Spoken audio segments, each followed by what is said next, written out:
Not the group chat. That's private. Here we are. We're live. Okay, hi. Welcome Hello. to Liberty.me Live.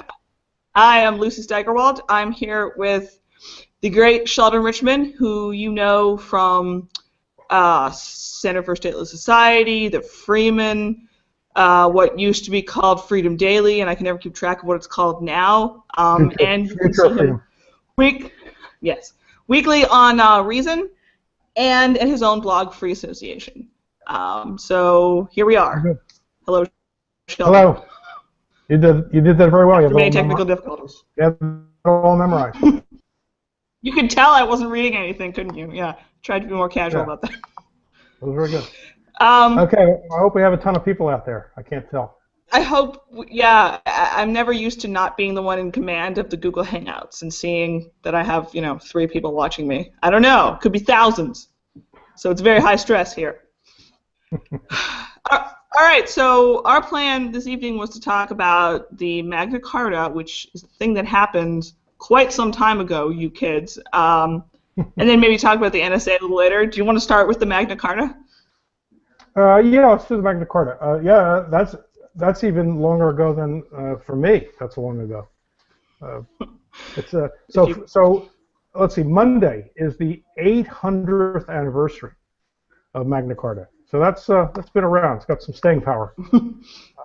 Now I'll give a really brief overview, which is about all I'm qualified to do. I don't claim to be a Magna Carta expert.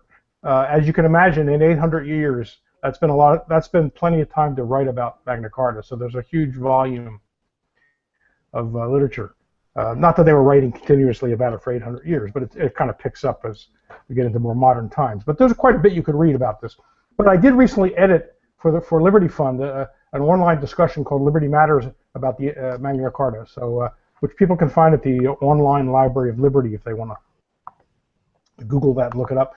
And that was a discussion among 4 scholars of this area. One wrote an opening paper. 3 of them then wrote essays, commentary essays, and then they had kind of shorter posts in an exchange, kind of a conversation that went on last month. So it's available if anybody's interested in reading up on the Magna Carta fairly quickly. That would be a good way to do it. But anyway, 800 years ago on Monday, an interesting thing happened in a meadow called Runnymede along the Thames, or maybe it's actually a little island in the Thames, I'm not quite sure, between London and Windsor Castle. And Windsor Castle, of course, the place where the king lived in those days, and they still use that castle. And the king back then was King John, and King John was the son of Henry II. Has anyone seen the movie The Lion in Winter? This was this 1960s movie starring Richard Burton and Katharine Hepburn and a young Anthony Hopkins, very young, one of his early movies, maybe his first, I don't know. And it's about King Henry II, who was the grandson of, the grandson of William the Conqueror, or the grandson of a son of William the Conqueror, maybe the great-grandson of William the Conqueror. So it goes back pretty far. Okay, William the Conqueror, 1066, all right, comes over from France and conquers England and takes over. It's the Norman conquest. Anyway, great history there. Read up on this. A lot of fun, a lot of intrigue, a lot of stuff going on. Anyway, King John. You might also remember King John from the Robin Hood stories. Don't take that as good history. Don't take it as good history, though. Remember, in Robin Hood, Richard the Lionheart, who's beloved by his people, is over in the Middle East slaughtering Arabs and Muslims for the Crusades. He's the good king. Yeah. And John's hoping he'll die over there so that John can become the king, because Richard doesn't have an heir, I guess.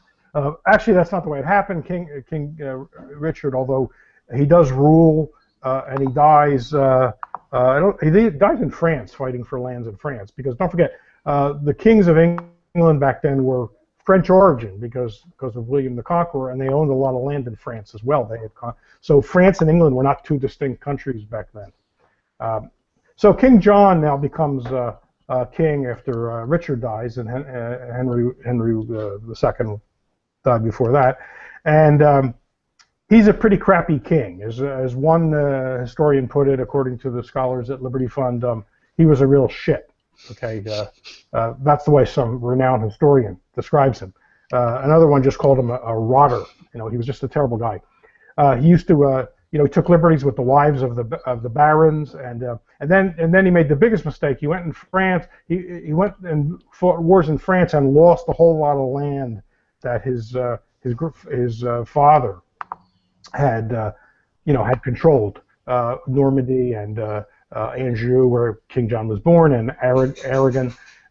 So he's a disgrace now, and people read into that God must not be on his side. If he's losing territory in France, that's really bad news. So now, and plus he had really wrenched or wrung taxes out of the barons, who of course had to then wring it out of the people living on their land. The barons are people who own land because of the king, basically. And there are a lot of them. They're building castles. They're doing things that the king's not happy about, and the king's doing things that they're not happy about. So this all comes to a head on June 15th of 1215. It's easy to remember that, right? June is the 6th month. So you have 615 of 1215. Very easy little mnemonic device there to remember the exact date. If you're still in school and are maybe taking a test on it, now you remember it. Or maybe you can win a trivia contest at a bar sometime. But anyway, so June 15th of 1215, there's like a standoff. The barons and the king meet at this Runnymede. There's one other thing going on. The king had problems with the Pope. Don't forget, this is pre-Reformation, so the Church of England is part of the Roman Catholic Church, right? The Pope is still the main guy. This is Pope Innocent III, who apparently didn't live up to his name, from what I read. Wasn't exactly innocent. But strange name. The Pope wants his friend to be Archbishop of Canterbury, a guy named Stephen Langton. By the way, if you remember, another movie I'll mention here about Henry II, again, the father of John, is Becket. How many people have seen Becket? Starring Richard Burton again. No, Richard Burton plays Becket. Who plays? Peter O'Toole, I think, plays Henry II. Great movie. I won't go into that because it's a great story all by itself. When the king appoints his good buddy and the guy he used to carouse with and go womanizing with as the Archbishop of Canterbury, and who takes the job so seriously that now he's doing things the king doesn't like. Anyway, something similar is going on. The Pope wants Stephen Langton to be the Archbishop of Canterbury. That's the key church position, right, in England. And the king doesn't want him. He wants somebody else. And so there's a big falling out between the church and the king, and the Pope puts like a legal hex kind of on England, which means the clergy won't do anything. They'll do baptisms of babies, but they won't do anything else. And so it's like a boycott. It's like a clerical boycott of England. It's pretty serious. I think it's called an interdict. I think that may be the term. So now, so imagine King John. Not that we want to have sympathy for the guy. He was like a bastard. But just to imagine his situation. He's got pressure from the church on one side. That's no small thing. And then the barons are rebellious on the other side. So he's got to make peace with somebody. He can't go against both these. He picks the church to make peace with. He agrees to have Langton be the Archbishop of Canterbury. So now he's at least got the church on his side. However, this rivalry, this conflict with the barons comes to a head where they need to now make some kind of settlement. I mean, there was even open warfare between the king's mercenary forces and the barons. They have troops too. So a document is written. They meet at Runnymede, and a document is written, which Langton is involved in writing. Maybe he even wrote it. And it has come to be known. It wasn't known back then as this. It has come to be known as Magna Carta, or the Great Charter, sometimes called the Great Charter of Liberties. And it was more or less a peace treaty between the king and the barons, with the Church of England pushing for it. It was Langton pushing for it, because one of the first things it does is declares that the liberty of the church shall not be violated by the king. So they meet at Runnymede. They hash this out. There's, I think, 61 or 63 clauses, although they weren't written as separate clauses. If you look this up on the internet, you can read them all from the original 1215. And there are 4 original copies around, you know, in different places in England. You can see pictures of them. But if you read them, they're broken into clauses, you know, 1 through 61. That's not the way it looked on the parchment. This was actually one piece of what is it, deerskin parchment, written in Latin, because that was the official language, even though those guys were probably speaking French, because that was the language of the noblemen back in those days. And so this long list of things, some of them really weird, some of them very specific about how you can't block navigation of the Thames or other rivers, or, you know, some very specific things about how much the king gets to take out of an inheritance, or, you know, if a minor inherits assets, you know, what happens there. So it's a lot of like little specific things. But then there are some big things that are kind of famous and are seen as really the seeds of modern liberty. You know, as we get into modern times and then the American Revolution and you know, and things going on in England, things that sound much more attuned to our ear. So things like, you know, nobody can. Well, when they say nobody, they meant the noblemen, right? They meant the free men, which was not everybody. That was not the peasants. That was certainly not women. It might have been only 1/10 of the population. Some say it's bigger, but so it's, you know, we don't know for sure exactly. But it doesn't mean everybody. Let's just be clear about that. Even though the language sometimes sounds general, but like, so you can't be imprisoned without judgment of your peers or under the law. You can't. It says justice will not be sold or delayed. You know, language like that, which sounds like efforts to rein the king in. Don't forget, up till now, the king could kind of do whatever he wanted, right? He was the law. There was no parliament even back then. He was the law. The realm was his. As long as he was the king and they didn't overthrow him. Later on, of course, they will kill a king, right? Charles I. As long as he's the king, as long as he has loyal troops, and he might have to buy them off, of course, with different things. And as long as barons are loyal to him, then he can kind of do what he wants. He is the law. But this was this was chafing the barons, because the king was being very abusive. So it's like they sat him down and said, listen, king, you're going to put your great seal to this thing, which says you are subject to the law too. You are not an exception. And here's a long list of stuff, and if you know what's good for you, you're going to put your seal to this. So he does. He puts a seal to it, and that's usually where the story ends for most people. Mm-hmm. Then they think, oh, and then liberty. Then we have liberty. But I should say that the king is not happy about this. Yeah. Good night, folks. We'll see you next week. 2 weeks. But it doesn't actually work out that way. It's not quite so smooth. History doesn't usually work out so smoothly, because 11 days later, after the king appealed to the Pope Innocent nullifies what we call the Magna Carta.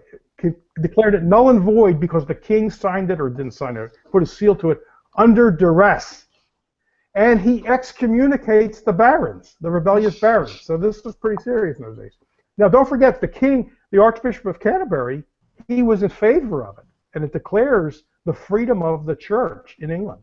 So there is this, there's tension there between even aspects of the church. So with the thing being nullified, the barons go back to war against the king, and there's war. There's basically civil war going on. To make a long story short, or a tedious story, maybe more tedious than it needed to be, King John eventually dies, and his son succeeds him, but he's only 9.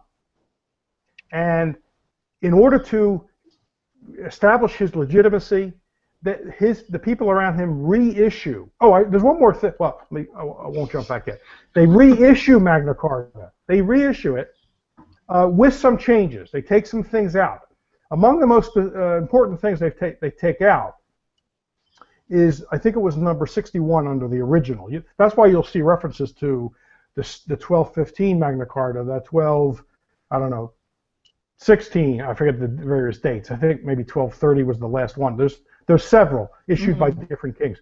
But they take out a key. The very first revision removes a key clause, which comes at the end, which is really, when you think of it, very radical, which is probably one reason why it wasn't going to last.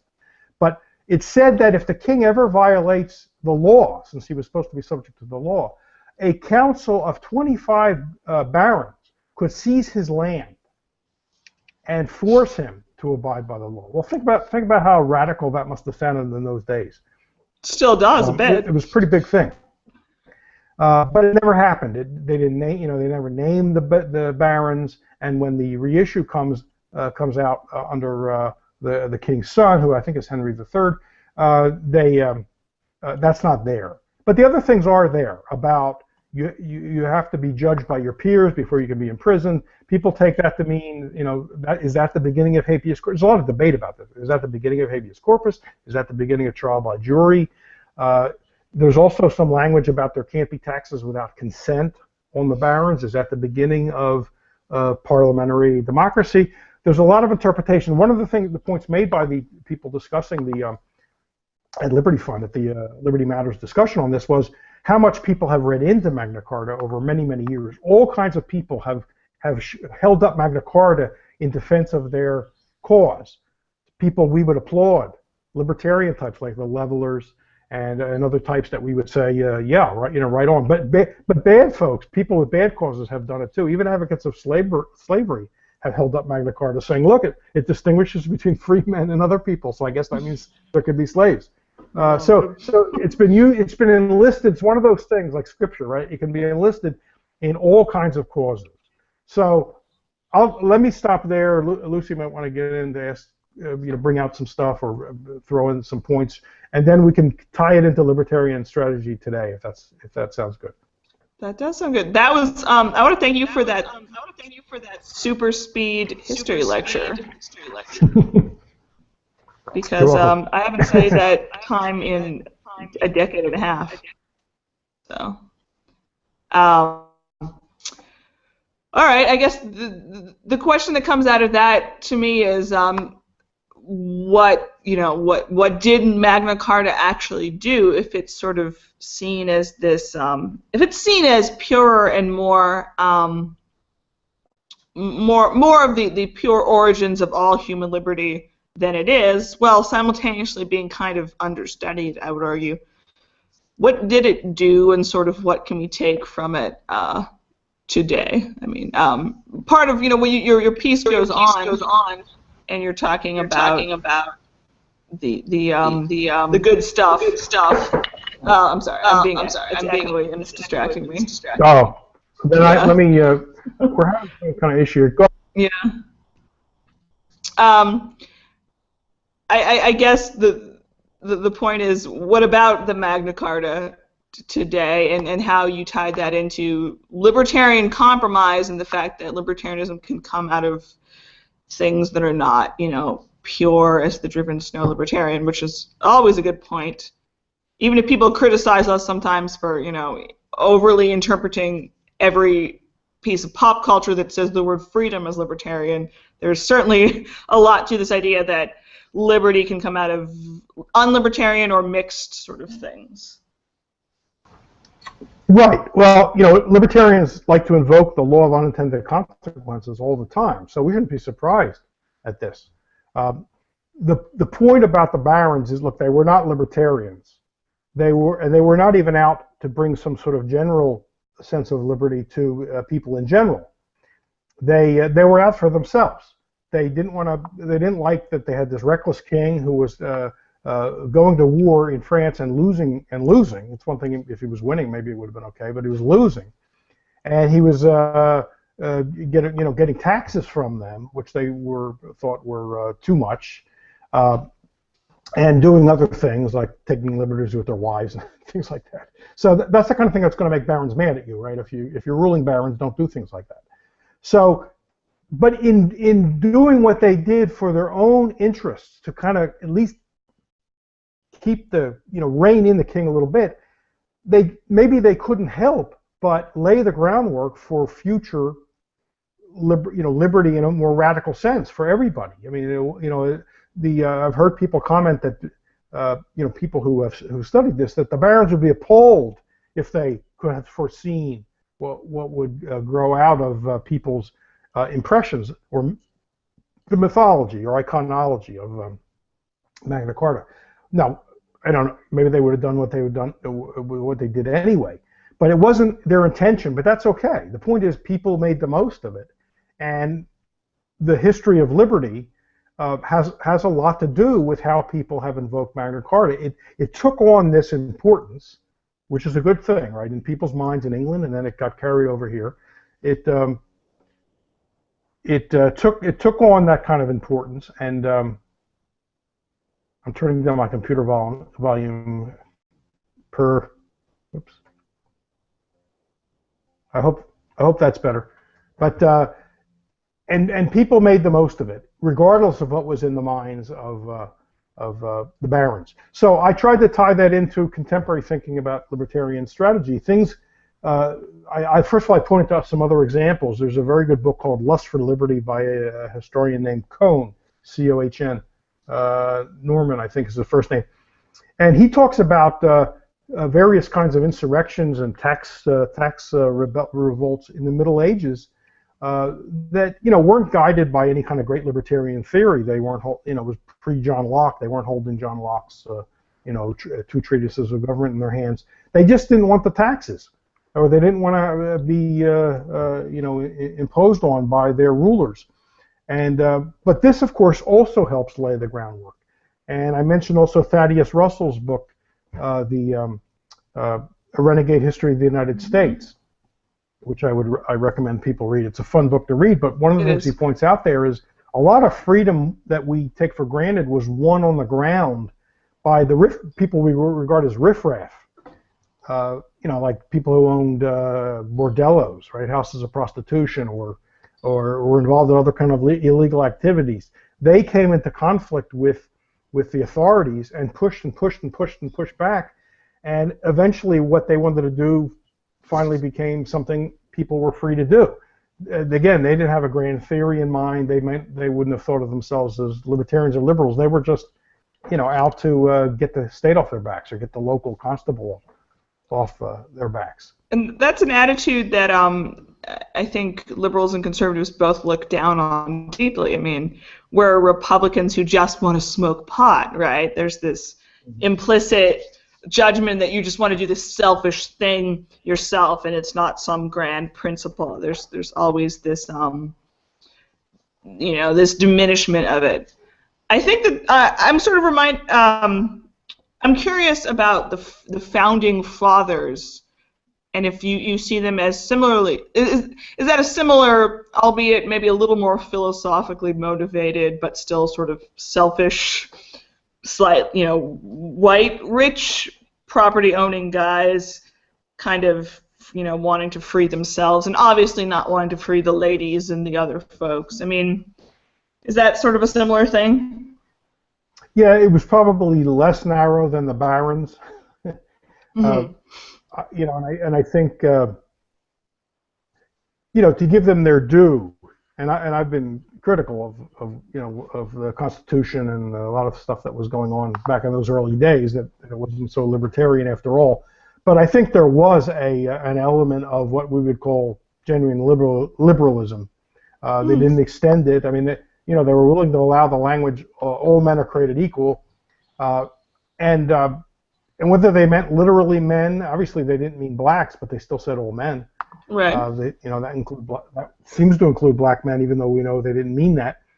So maybe men meant more than men, because the term is used, has been used, less so now, but has been used just generically for human being.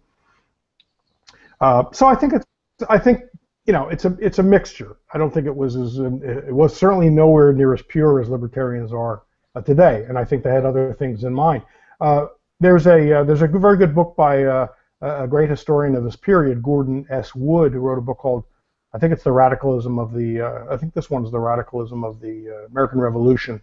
It could be the Empire of Liberty. I sometimes get these confused, but in the last chapter of that book, he talks about how every founding father died unhappy with the state of the country. So they were dying in what, the 1820s, sometime in the 1820s. When did I forget what year Jefferson and Adams die? They died the same day, July 4th of 1820 something, I think. That sounds right. And I can't remember. they're very unhappy because it's everybody's they think everybody's running around engaged in commerce for their own well-being. They're not really thinking about. They're not civic Republicans, right? They don't seem to have civic spirit, and they all died despairing, in despair, thinking, oh, this didn't work. So they don't seem to. It seems like they didn't want what the people themselves wanted in a lot of cases, which is just to be able to, to live and make as much money as you can make and raise your family and have as comfortable a life. And they weren't so much concerned with sacrificing for the nation or something along those lines, the great nation idea. So I don't know. There's a stab at answering your question. Yeah. I hope. The founders, they shouldn't have sounded so individualistic if they wanted people to all sacrifice themselves for the nation. I always think that how bad they were as leaders and how just immediately they've all violated their principles is comparing that with their lovely, stirring writing that's the libertarian lesson is the people who wrote all this good stuff that sounds great immediately failed and they immediately became authoritarian. And, the horrible people of today don't have the insight to write anything that sounds that nice, so how good are they going to be? Right. Yeah, and I think, look, the talk about liberty, of course, you could look at any individual person and contradict what I'm about to say, but, just in general terms, I don't want to say that was just all insincere. I don't think they had the same understanding that we had of it. There's a great essay by Benjamin Constant, who was an early 19th century liberal in France. It's called something like the liberty of the ancients compared with the liberty of the moderns. You can find this on the internet. It's really worth reading. It's a libertarian classic. And what Constant, who was a pretty radical guy, he was friends with Bastiat and all that whole group. What he pointed out was that there's really two notions of liberty. The ancient notion, and here he's thinking of the Greek, the city-states, but I think I think the founding fathers have some of this in their thinking about liberty. Liberty to the ancient Greeks meant the freedom of a citizen to participate in the democracy. So you got your vote, you got involved in the debates, but then there was a vote, and you had to go along with what the majority wanted. That was part of freedom. We see this later in Rousseau, right? Rousseau has this idea that if you don't go, that's how we decide the general will is through the democratic process, the political process. But then when you have the vote and the general will is established, you have to go along with it. And he famously said, if someone doesn't want to go along with it, we can force you to be free, because freedom meant living in accord with the general will. So the Greeks had this idea too. Freedom was really just the one thing, the freedom to participate in the political process. The modern notion of freedom, according to Constant, is what you and I would think of, or the people in the audience would think of it. The autonomy, the ability to rule your own life. And he included in that acquiring property, using it the way you wish, even destroying it, he says, even destroying it. That's what we mean by freedom. Now, he said political participation is part of it, but he thought it was a very small part of it.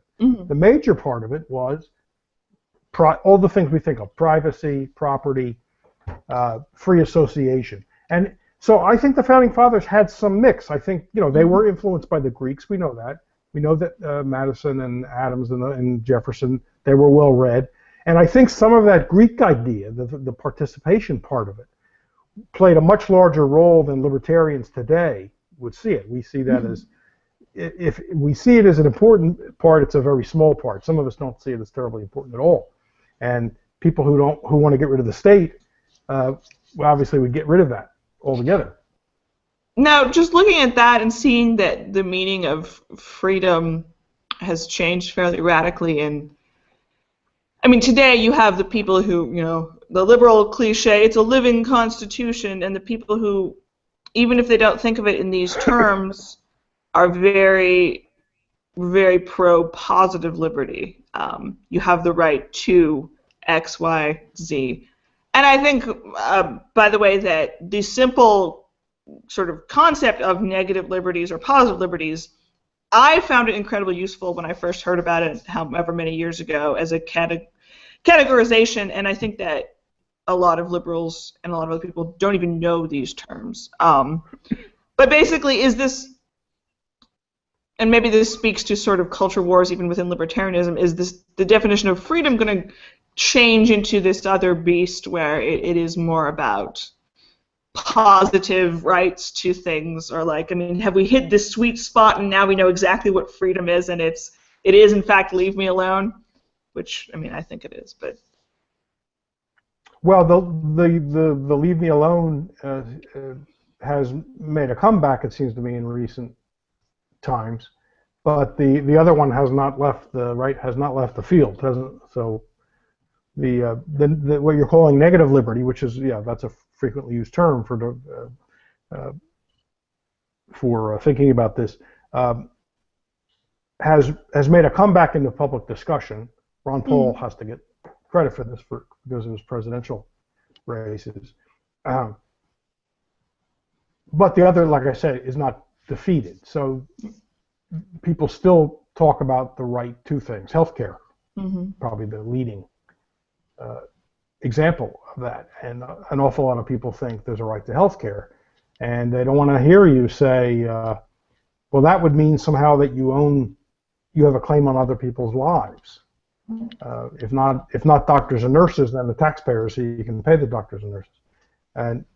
And I think the reason people go for that and aren't generally offended by that is because I think they see the state and government as a huge mutual aid society. Now, they may not know the term mutual aid, but I think they're thinking of it in the same kind of model. In other words, we all pay in, and then when you're in need by some criterion, you get to draw out. Now, the problem, of course, is they don't pay much attention to the fact that it's not consensual. You're born into it, or if you come over to this country from another country, you're sort of therefore in it. And it's not like a real mutual aid society where you get to pick which one you want, right? So, but that doesn't seem to matter to them. They just think it's just a natural thing. You're in this society, so you're in this this society, American society, and that makes you part of this mutual aid arrangement where of course you pay in, but you pay in because if you ever need it, you're going to draw out. And so people don't even see it as, first of all, they don't see it as something imposed on them. They think it's of them. They're of it, and it's of them, and that there's nothing wrong with that general setup. So we have that's where we come in and have to teach them, but that's not easy.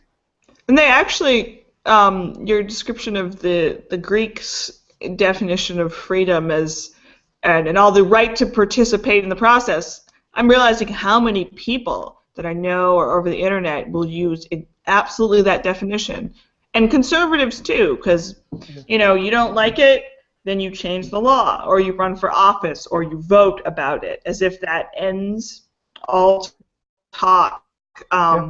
Even people who sort of say, I'm for legalizing drugs, but that the person broke the law, and instead of running for office to change the law. And the idea that, I mean, the implication is that will fix this horrible outrage, like in the case of the drug war, if you simply run for office about it, and then that ends all moral, practical, fiscal, and other questions. It's very simple-minded, which I don't know. But it's all about having a different definition, one that is incredibly dangerous to human freedom, but it's out there. Oh, because don't forget, we're all born into it. So unless you come in contact with a libertarian or libertarian literature at some point in your life, like so many of us have, and up until 2008 there wasn't any kind of libertarian candidate running for president, so you weren't going to encounter pre-2008 you weren't going to encounter it really during that much during a campaign. There was the Libertarian Party, but it never got the publicity. So most people probably weren't even aware of it. They thought it was a LaRouche party. They always say, are you LaRouche? So if you never encounter that and you're born into this, which therefore seems like the most natural thing in the world, most people aren't going to question it. They may say, oh yeah, taxes are too high, or they ought to lower taxes, but not get rid of taxes, just lower taxes. make the dues a little lower. The dues are too high. Right. So they think of it as the homeowners association, basically. Maybe that's better than mutual aid because they don't know. Both of those, though. That's a good. Yeah, I haven't thought of that in those terms. I mean, it's the most for most people. It's going to be the most natural thing in the world. I mean, I wasn't born questioning it. You're born into it, and it just seems like that's the way things are. Yeah. Unless you and then cheated. You're cursed by coming into contact with libertarian literature, and then for the rest of your life, you're dissatisfied. Yeah, I've noticed. And I was born into dissatisfaction after all. But I'm very grateful for that fact. You were born into it. Yeah. you had an advantage or disadvantage that the rest of us haven't had. I'll take it. That's good. Our chat is working. I asked if we had any questions. How do I see the chat? Are people asking questions? I can't see it. On the liberty.me page, if you refresh, it might show up. Okay. For this here event. I am refreshed. Nothing yet, but I had another. I guess, I mean, you have some sort of allusions to compromising, and we haven't really gotten to, in your piece, we haven't really gotten to the question of, liberty-friendly, if not libertarian-friendly strategy, coming out of this topic. I don't know if you have some words to say on that.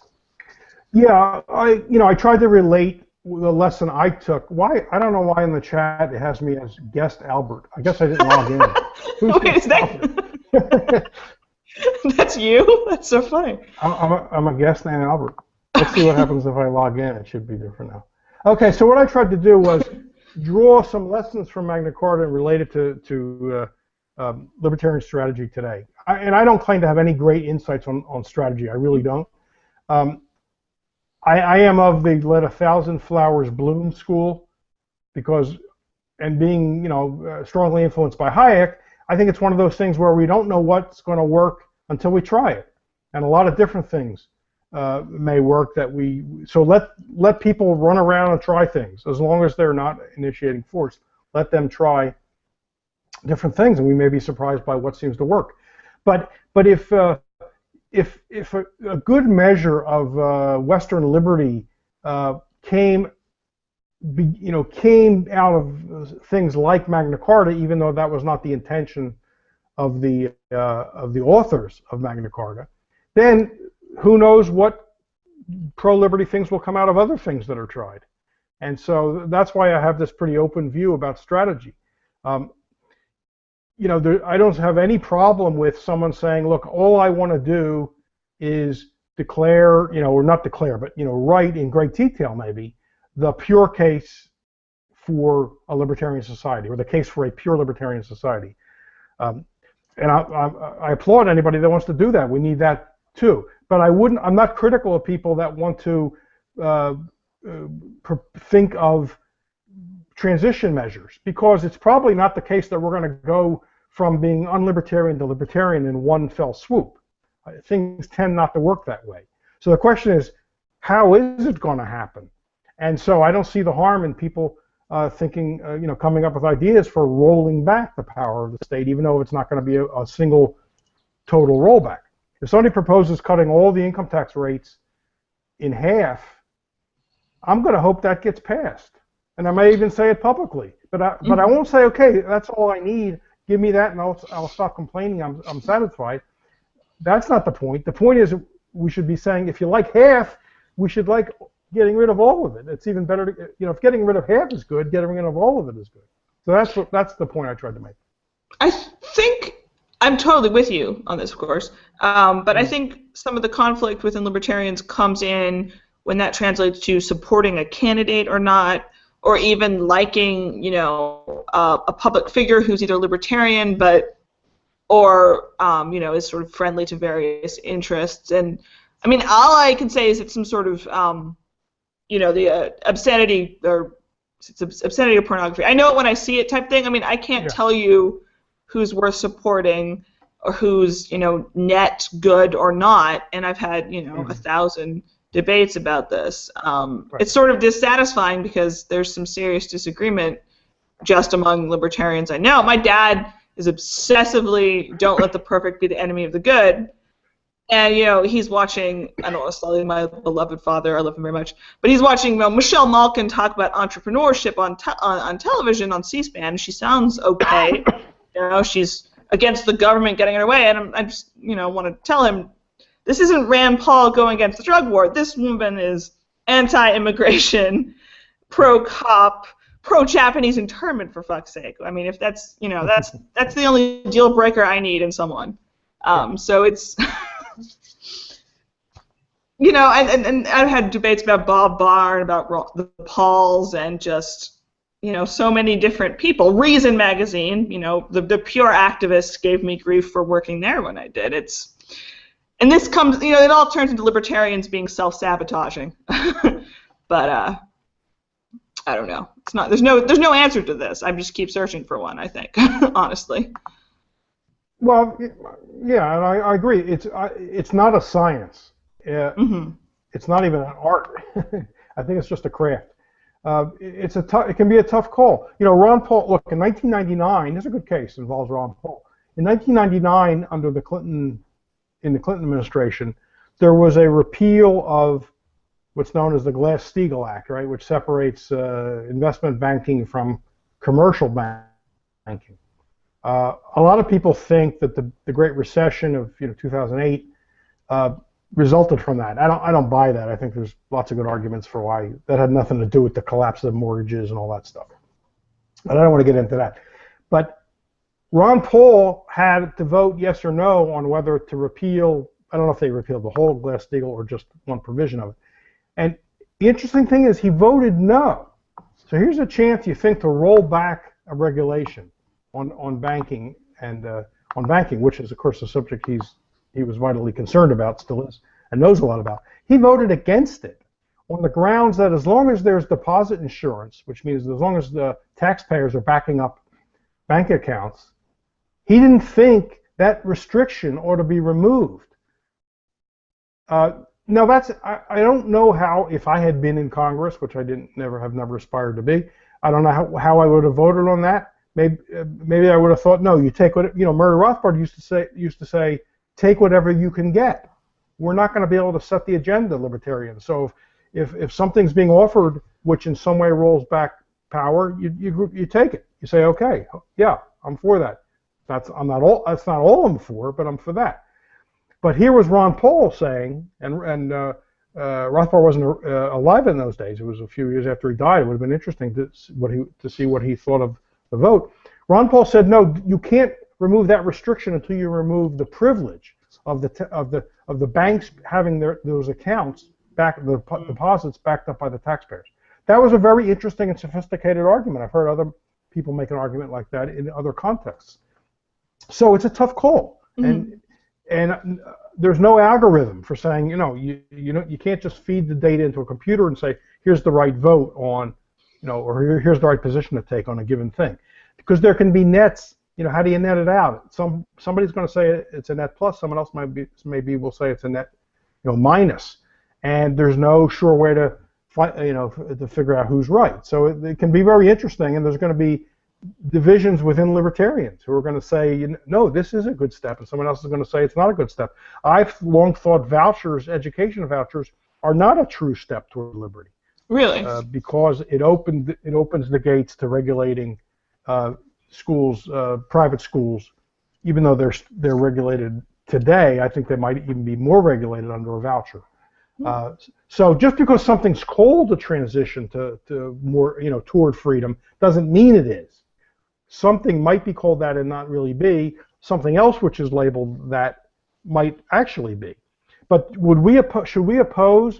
There's an I talked about a paper by George Smith, I think last week or the week before, by George Smith about. We gave an example of how the colonists the American colonists got mad, or at least the radicals got mad, when England lowered all the import duties in the colonies to zero, except for the tea tax, which it cut in half. So it basically cut import duties, right? All to zero except one, which it cut in half. The radicals threw this back in the face of the British, because at the same time that Parliament did that, it declared it nevertheless had the authority to tax the colonies. So they're saying, look, we have the power to tax you, we just choose not to do it now. And the radicals said, you know, screw you. We don't accept your cutting the rates because we don't acknowledge your right to authority to tax us. So should we say that if somebody proposes a 50%, let's say a 50% cut in all the income tax rates was a live proposal and it could actually pass, what should libertarians be saying? No, abolish the income tax. Don't insult us with a 50% cut. I mean, that's the insult is that we would be doing that. I mean, and there's something to that. But yes, I think we should definitely get behind that dream. We have a couple minutes left. I mean, you have to throw all your resources into it. Let other people do the real work if you want. But can we say, yeah, that's a step. I'll take that. I'll take that for now. Anyway. But Ronald Reagan was awful. Go ahead.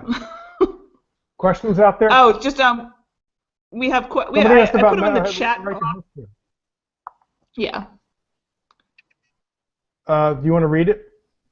I can do that. We have two healthcare related ones, so I'm not really sure. Yeah. Oh, yeah. All right.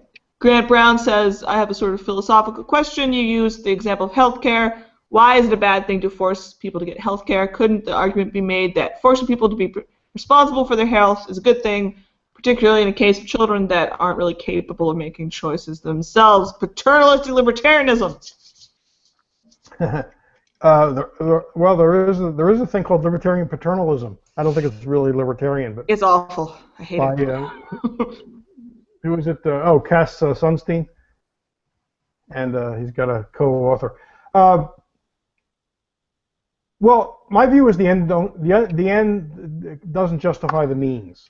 So you may think it's a good thing that people get health care, get medical care, go in for their once a year physical, go to the dentist twice a year. But under rules of common morality, you can't use force against non-aggressors. You can't aggress against non-aggressors. So you have to find, if you want people to get health care, find other ways to persuade them, or pay them if you like. Why resort to the gun? I mean, it's not the only way to get things accomplished. It's the first thing for a huge swath of people. It's the first option is we will force the people.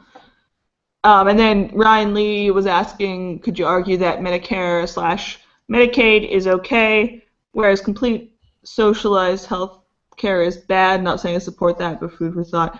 I don't know what that. Also, when it comes to health care, a friend of mine told me that it's not free health care.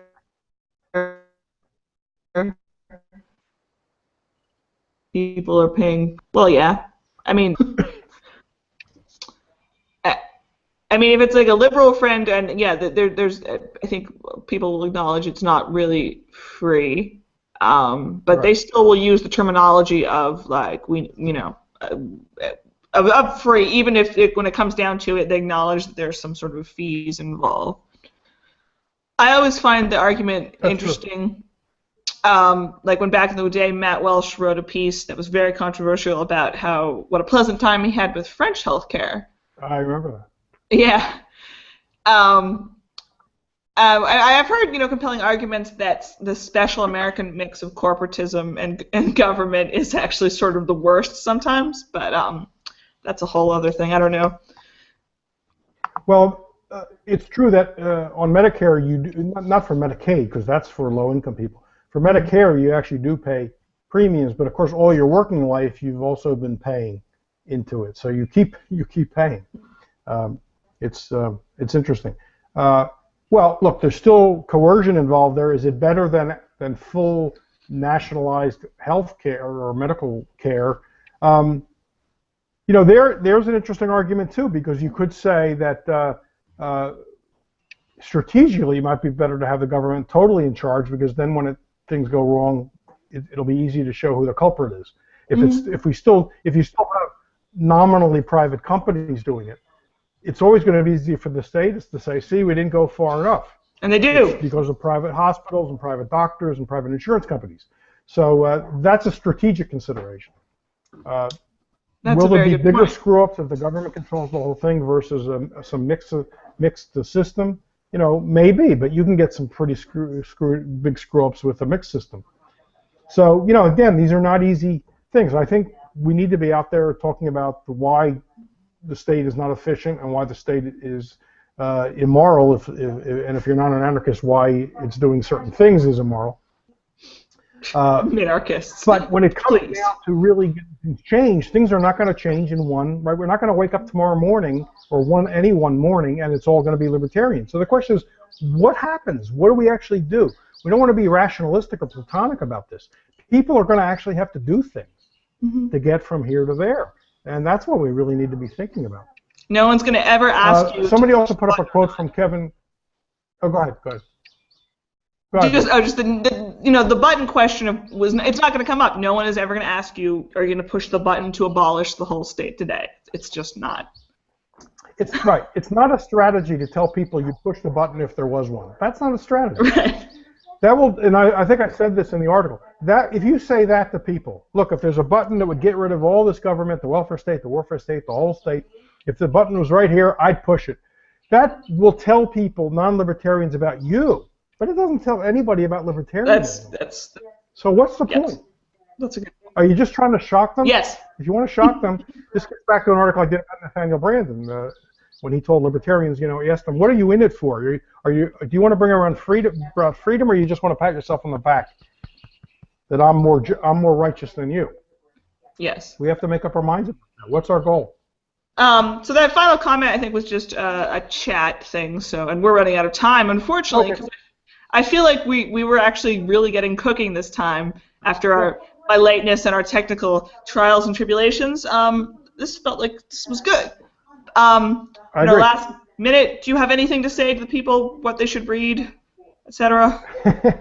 Wow. I didn't even get a chance to think about that. If you're interested in Magna Carta, I would recommend a book called Magna Carta, A Very Short Introduction. It's actually in a series. You can find it on Amazon. A series of books, blank, a very short introduction. So it's actually written to be a very short introduction. Books like about this thick. And this is one's by Nicholas Vincent. I think that's a good overview of Magna Carta. He's a classical liberal. You'd find him probably very friendly to our views. That's the only thing I'll recommend now. We're running out of time. I know we're supposed to put in a plug for Eye on the Empire, right? You want to do that? As if I wouldn't do that already, please. I don't have.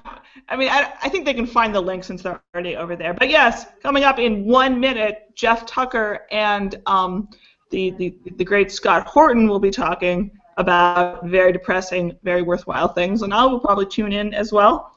Go look at Sheldon's blog, Free Association. Look at annawar.com. I pop up there, and hopefully I'll get my act together and pop up more places. Thank you for watching. Thank you, Sheldon. This was really good. And we'll see you all next time. Bye. Bye-bye. Thanks, Lucy.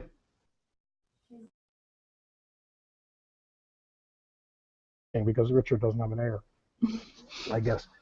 Actually, that's not the way it happened. King Richard, although he does rule, and he dies. He dies in France, fighting for lands in France. Because don't forget, the kings of England back then were French origin because of William the Conqueror, and they owned a lot of land in France as well. So France and England were not two distinct countries back then. So King John now becomes king after Richard dies, and Henry II died before that, and he's a pretty crappy king. As one historian put it, according to the scholars at Liberty Fund, he was a real shit. Okay, that's the way some renowned historian describes him. Another one just called him a rotter. He was just a terrible guy. He used to, he took liberties with the wives of the barons, and then he made the biggest mistake. He went in France. He went and fought wars in France and lost a whole lot of land that his father had controlled. Normandy and Anjou, where King John was born, and Aragon. So he's a disgrace now, and people read into that God must not be on his side. If he's losing territory in France, that's really bad news. So now, and plus he had really wrenched or wrung tax 100th anniversary of Magna Carta. So that's been around. It's got some staying power. Now, I'll give a really brief overview, which is about all I'm qualified to do. I don't claim to be a Magna Carta expert. As you can imagine, in 800 years, that's been plenty of time to write about Magna Carta. So there's a huge volume of literature. Not that they were writing continuously about it for 800 years, but it kind of picks up as we get into more modern times. But there's quite a bit you could read about this. But I did recently edit for Liberty Fund an online discussion called Liberty Matters about the Magna Carta, so which people can find at the online Library of Liberty if they want to Google that and look it up. And that was a discussion among four scholars of this area. One wrote an opening paper. Three of them then wrote essays, commentary essays, and then they had kind of shorter posts in an exchange, kind of a conversation that went on last month. So it's available if anybody's interested in reading up on the Magna Carta fairly quickly. That would be a good way to do it. But anyway, 800 years ago on Monday, an interesting thing happened in a meadow called Runnymede along the Thames, or maybe it's actually a little island in the Thames, I'm not quite sure, between out of the barons, who of course had to then wring it out of the people living on their land. The barons are people who own land because of the king, basically. And there are a lot of them. They're building castles, they're doing things that the king's not happy about, and the king's doing things that they're not happy about. So this all comes to a head on June 15th of 1215. It's easy to remember that, right? June is the 6th month. So you have 615 of 1215. Very easy little mnemonic device there to remember the exact date. If you're still in school and are maybe taking a test on it, now you remember it. Or maybe you can win a trivia contest at a bar sometime. But anyway, so June 15th of 1215, there's like a standoff. The barons and the king meet at this Runnymede. There's one other thing going on. The king had problems with the Pope. Don't forget, this is pre-Reformation, so the Church of England is part of the Roman Catholic Church, right? The Pope is still the main guy. This is Pope Innocent III, who apparently didn't live up to his name, from what I read. Wasn't exactly innocent. But strange name. The Pope wants his friend to be Archbishop of Canterbury, a guy named Stephen Langton. By the way, if you remember, another movie I'll mention here about Henry II, again, the father of John, is Becket. How many people have seen Becket? Starring Richard Burton again. No, Richard Burton plays between London and Windsor Castle. And Windsor Castle, of course, the place where the king lived in those days, and they still use that castle. And the king back then was King John, and King John was the son of Henry II. If anyone has seen the movie The Lion in Winter? This was this 1960s movie starring Richard Burton and Katharine Hepburn and a young Anthony Hopkins, very young, one of his early movies, maybe his first, I don't know. And it's about King Henry II, who was the grandson of, was he the grandson of William the Conqueror? Or the grandson of a son of William the Conqueror, maybe the great-grandson of William the Conqueror. So he goes back pretty far, okay? William the Conqueror, 1066, all right? Comes over from France and conquers England and takes over, it's the Norman conquest. Anyway, great history there. Read up on this. It's a lot of fun, a lot of intrigue, a lot of stuff going on. Anyway, King John, you might also remember King John from the Robin Hood stories. Don't take that as good history. Don't take it as good history, though. Remember, in Robin Hood, Richard the Lionheart, who's beloved by his people, is over in the Middle East slaughtering Arabs and Muslims for the Crusades. He's the good king. Yeah. and John's hoping he'll die over there so that John can become the king. Not the group chat. That's private. Here we are. We're live. Okay. Hi. Welcome to Liberty.me Live. I am Lucy Steigerwald. I'm here with the great Sheldon Richman, who you know from Center for Stateless Society, the Freeman, what used to be called Freedom Daily, and I can never keep track of what it's called now. And you can see him weekly on Reason, and his own blog, Free Association. So here we are. Hello, Sheldon. Hello.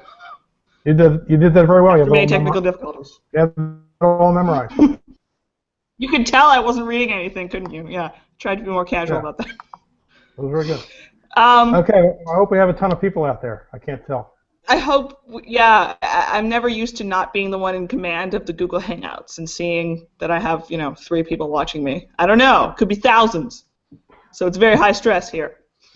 All right, so our plan this evening was to talk about the Magna Carta, which is a thing that happened quite some time ago, you kids. And then maybe talk about the NSA a little later. Do you want to start with the Magna Carta? Yeah, let's do the Magna Carta. Yeah, that's even longer ago than for me. That's long ago. It's so let's see. Monday is the 8th